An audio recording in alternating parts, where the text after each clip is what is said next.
Firms should boost wages after oil price fall, says PM. Companies profiting from falling oil prices should pass on the benefits by increasing workers' wages, Prime Minister David Cameron has suggested.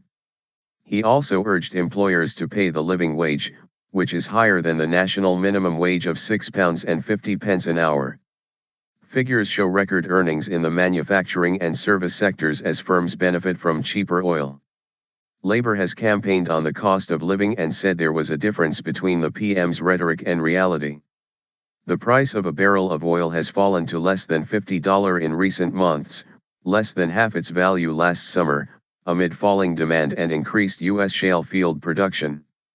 Speaking to reporters at the White House during a two-day visit to the U.S., Mr. Cameron was asked whether he would encourage firms to pass on some of the windfall profits from falling oil prices in higher pay. David Cameron. Mr. Cameron was speaking to reporters during his visit to Washington. He said, "Obviously I want to see companies' success passed through in terms of wage increases.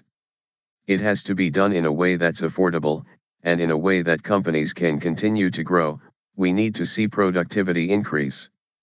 Mr. Cameron said companies that can afford to pay the living wage should. He said, "It's good and helps to reduce the welfare bill." He added, "Falling oil prices is going to benefit a lot of businesses and a lot of countries, and we want to see those benefits passed through in all the ways they can be worse off." More than 1,000 UK employers currently pay the living wage, an informal benchmark based on the amount an individual is calculated to need to cover the basic costs of living.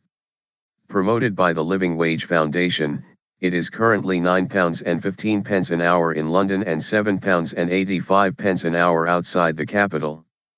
Mr. Cameron had previously indicated that he supports the idea of the living wage.